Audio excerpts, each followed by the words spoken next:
Adelaide Ulster J&E, how can I help?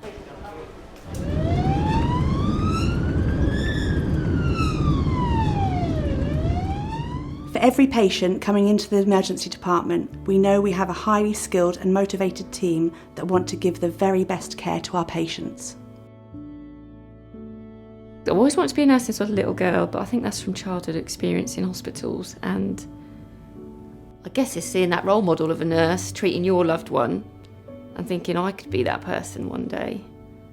And now I am, so that's a dream come true, really, to be able to do that for someone else.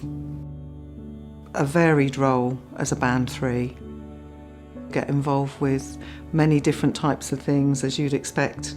Never know what's coming in the door, so you might be doing ECGs and bloods one day, and then another day you might be doing dressings in minors and back slabs for people that have come and broken various parts of their limbs, and extensive patient care when it's needed.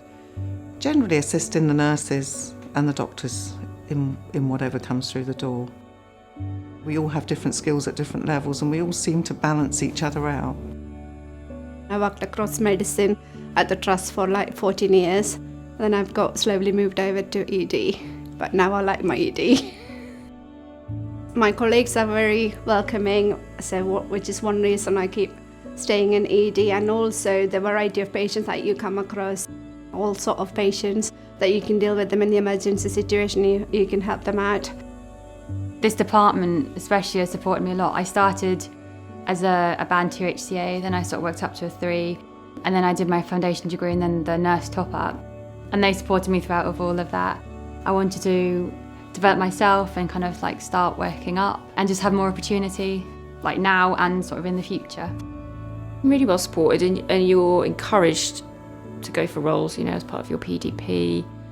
They might highlight to you that they think, you'd be capable of that role. And we have got the education team in ED, which will support you in getting those skills that you need for that role as well. I think it has to be a special kind of personality to work in ED, and then that personality will then allow you to develop your skills and your competencies, and your personality too, of course, because many nurses started like myself start very early in ED, and you don't have the resilience, you don't have the capacity to handle the trauma and all the critical situation that happens around you. So it does take you that some time to get through, but it's important to have this senior presence around you to guide you through those moments, to teach you and to support you how to handle with these situations in the best way. And luckily for me, I've been surrounded by amazing people that helped me get through and to where I am today, and hopefully I'm doing the same to the new ones. As you go along, you sort of like find your footing, and then you'll say that, hey, I'm an emergency nurse. I quickly adapt to critical situations.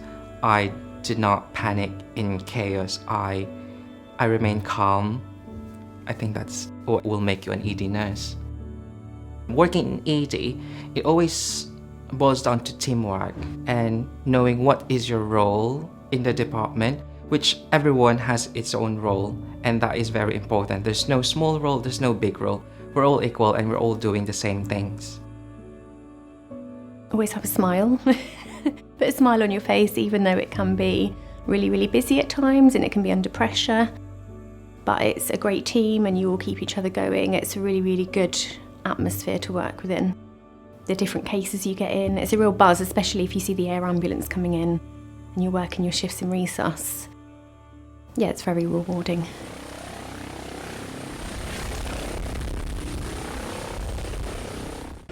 The paramedics or HEMS who are at the scene, they believe this is a serious incident and it's a warranted trauma call. They will do the immediate life-saving treatment at the scene, but then en route, they will give us the heads up. We call it the red phone, there'll be a call come through. If it's a trauma call, we will put out a bleep. If it's a resus call, somebody needs resuscitation, we can do that within the department itself with our team.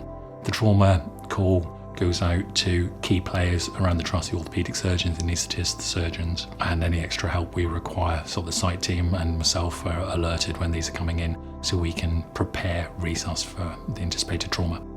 Everyone sticks to their roles, their allocated key parts of their position, where they're going to stand and what they're going to do and what they're going to be responsible for. They sign in, but it's all led by the team leader who keeps it calm, logical, methodical, keep noise to a minimum, and we like to just make sure it's really well organised and well planned. You can make a difference to someone in such a short amount of time, and you can see that change really quickly with the interventions you're doing. I like that. I definitely feel quite proud to work as part of that team. Someone come in at critical, unstable, and then within even 15 minutes, half an hour, you've then stabilised the patient. You can see a turnaround from what was near death in the worst cases. So I feel really proud actually to be part of that team. I'm proud of what knowledge we have as a team actually.